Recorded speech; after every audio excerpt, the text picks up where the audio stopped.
Welcome to my channel. और मुझे पता है मैं आपको अभी पंडाल में लग रही होंगी। छोड़ो। Hello everyone, welcome to my channel. I am Afla, first year student, Gandhi medical college Bhopal. और आज की जो ये वीडियो है it's about strategy for NEET preparation. जैसा कि मैंने आपको अपने पिछले वीडियो में प्रॉमिस किया था, बट मैं थोड़ी सी लेट हो गई हूँ, सो उसके लिए सॉरी। अगर आपने मेरा चैनल अभी तक सब्सक्राइब नहीं किया है तो जल्दी से सब्सक्राइब कर लीजिए और बेल का बटन दबाना बिल्कुल भी मत भूलना, ताकि मेरे लेटेस्ट वीडियो के अपडेट्स आपको मिलती रहे। So let's get started. हम सबसे पहले अपने पूरे टाइम को 3 फेजेस में डिवाइड करने वाले हैं, that is phase 1, phase 2 and phase 3। Phase 1 में हम सब उन टॉपिक्स पर ध्यान देने वाले हैं जो हमारे वीक टॉपिक्स हैं एंड उन टॉपिक्स पे जो इम्पोर्टेंट टॉपिक्स हैं। अब इम्पोर्टेंट टॉपिक्स कौन से हैं ये हमें कैसे पता?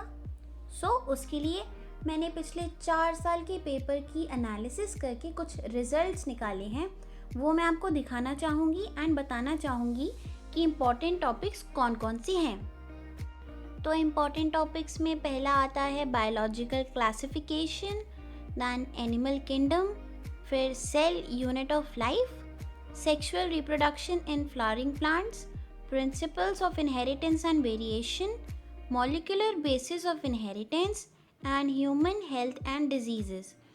तो ये जो 7 चैप्टर्स हैं आप इनका डेटा देख सकते हैं। मैंने टेबल में सबसे ज़्यादा जिनसे कब जब पूछे गए हैं वो भी हाईलाइट कर दिया है। आप देख सकते हैं कि इन चैप्टर से काफ़ी ज़्यादा क्वेश्चंस पूछे गए हैं पिछले 4 सालों में। ये काफ़ी इम्पॉर्टेंट चैप्टर्स हो जाते हैं इसी वजह से।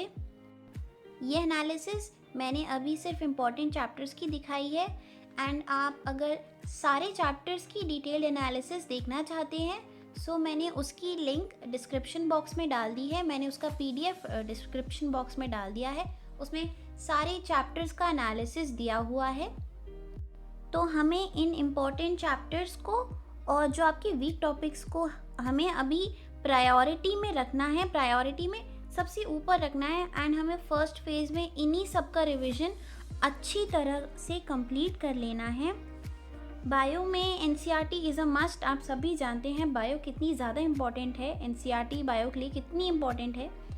NCERT आप लाइन टू लाइन अच्छे से रिवाइज़ कर लीजिए एंड सारे डायग्राम्स भी अच्छे से देख लीजिए NCERT के, क्योंकि diagrams as it is NCERT के उठ के आ जाते हैं। ये सब होने के बाद हम पढ़ेंगे कोचिंग नोट्स, जो भी हमारे कोचिंग में सर नोट्स बनवाते हैं हमारे मेंटर्स। हमें वो सारे नोट्स अच्छे से रिवाइज़ करने हैं, important topics and weak topics के एज इन प्रायोरिटी मैंने आपको बताया था। एंड साथ ही साथ में आपको आगे के लिए जब एग्ज़ाम बहुत करीब आ चुका होगा या फिर उससे पहले डेली रिवीजन के लिए आपको साथ ही साथ में शॉर्ट नोट्स बनाने हैं क्विक रेफरेंस के लिए। यही सारी चीज़ें केमिस्ट्री एंड फिज़िक्स में भी फॉलो होंगी। केमिस्ट्री में भी NCERT पढ़ना ज़रूरी है, लेकिन अगर किसी को लगता है कि हम केमिस्ट्री की सारी NCERT नहीं पढ़ पा रहे हैं तो मैंने कुछ चैप्टर्स छांटे हैं जो आप NCERT से पढ़ ही लीजिएगा एंड बाकी आप कोचिंग नोट्स से कर लीजिए। जैसे क्लास 11th का चैप्टर 12 है ऑर्गेनिक केमिस्ट्री, उसका जो सेक्शन है methods of purification of organic compounds, वहाँ से लेकर उस चैप्टर के आखिर तक वो वाला पार्ट आप NCERT से रीड कर लीजिए।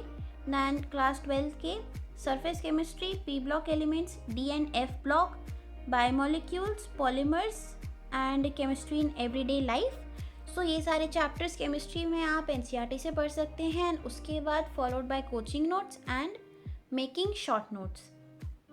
फिज़िक्स में भी फिज़िक्स की NCERT रीडिंग पूरी इज़ नॉट इम्पॉर्टेंट, लेकिन मैं आपको सजेस्ट करूँगी कि फ़िज़िक्स में जो मॉडर्न फिज़िक्स वाला पार्ट है उसकी NCERT रीडिंग बहुत अच्छे से लगा लीजिएगा। मॉडर्न फिज़िक्स में भी सबसे ज़्यादा इम्पॉर्टेंट जो चैप्टर है वो है सेमीकंडक्टर्स।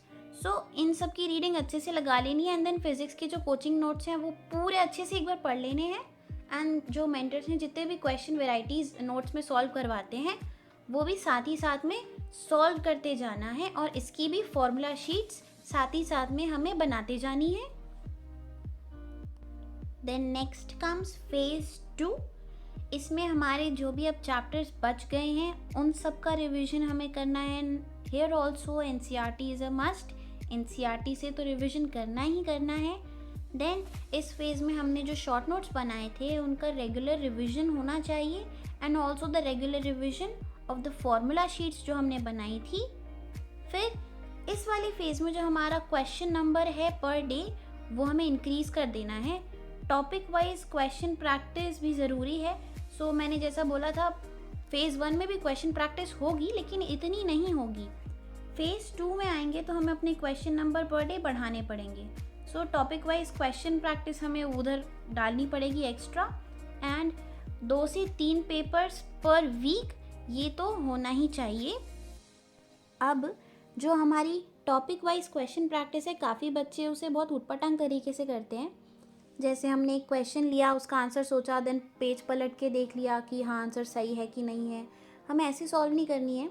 हमें जैसे एक शीट पे पूरे नंबर्स लिख लेना चाहिए। अगर हम 100 क्वेश्चंस एक बार में कर रहे हैं, सो नंबर 1 से 100 एंड देन सब के नंबर के आगे उसका आंसर, एंड देन आखिर में वो 100 क्वेश्चन एक साथ चेक करने हैं। सो मैंने इस चीज़ के लिए एक आंसर शीट भी डिस्क्रिप्शन बॉक्स में उसकी लिंक डाल दी है। उसमें सारे नंबर्स हैं, आपको जस्ट आंसर लिख के एंड आप चेक कर सकते हैं। जब मैंने ये चीज़ की तो मुझे ये चीज़ ने बहुत इरिटेट किया था कि बार बार 100 तक नंबर लिखो एंड फिर करो। सो इसी के लिए मैंने डिस्क्रिप्शन बॉक्स में उस PDF की लिंक डाल दी है। I hope it helps you. And now here comes the last phase, phase 3। यहाँ पर जो हमारी थ्योरी, रीडिंग एंड ऑल है ये सब बहुत कम होने वाली है, बहुत कम हो जाएगी। एंड यहाँ पर जो सबसे ज़्यादा फोकस रहेगा वो रहेगा पेपर सॉल्विंग एंड क्वेश्चन सॉल्विंग्स पर। सो इस वाले फेज़ में हमें क्वेश्चन लगाने हैं। क्वेश्चन गलत हो गए तो फिर हम उसे कैटेगरीज में बांटेंगे कि सिली मिस्टेक से गलत हुआ है या नॉलेज बेस्ड मिस्टेक थी। And if knowledge based mistake थी तो हम सिर्फ उस पर्टिकुलर जगह की थ्योरी का एक बार क्विक रिवीजन मारेंगे एंड देन वापस back two questions. And if silly mistake थी तो वो आपको एक जगह नोट डाउन करते जाना है कि आप कौन सी सिली मिस्टेक कर रहे हैं। एक मिस्टेक कॉपी जैसे बना लीजिए। आपने जैसे मेरा व्लॉग वीडियो आप रेफ़र कर सकते हैं, मैंने उसमें अपनी मिस्टेक डायरी दिखाई है। सो आप वैसी एक कॉपी बना सकते हैं, मिस्टेक्स नोट डाउन कीजिए एंड कोशिश कीजिए कि वो मिस्टेक आप अगले पेपर में ना करें। अब इस फेज़ में हम हर ऑल्टरनेट डे एक क्वेश्चन पेपर उठाएंगे एंड इफ़ पॉसिबल आप हर दिन एक क्वेश्चन पेपर सॉल्व करेंगे।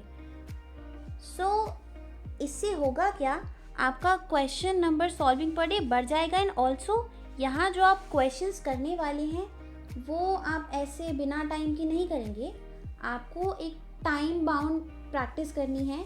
आप अलार्म सेट कीजिए, 3 घंटे का पेपर होता है, बट आपकी पूरी कोशिश ये होनी चाहिए कि आप ढाई से पौने 3 घंटे में अपना पूरा पेपर अच्छे से कर लें।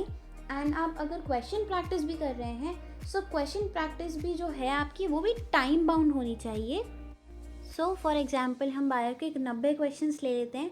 सो बायो के 90 क्वेश्चंस जो हैं वो 20 से 25 मिनट में लग जाने चाहिए एंड एट मैक्स 30 मिनट्स में वो सारे क्वेश्चंस लग ही जाने चाहिए।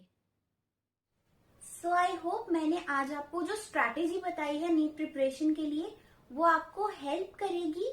सो if you have any query regarding this video और regarding NEET preparation, you can comment me below or you can email me. So see you guys later in my next video. Till then, bye and all the best for your NEET preparation.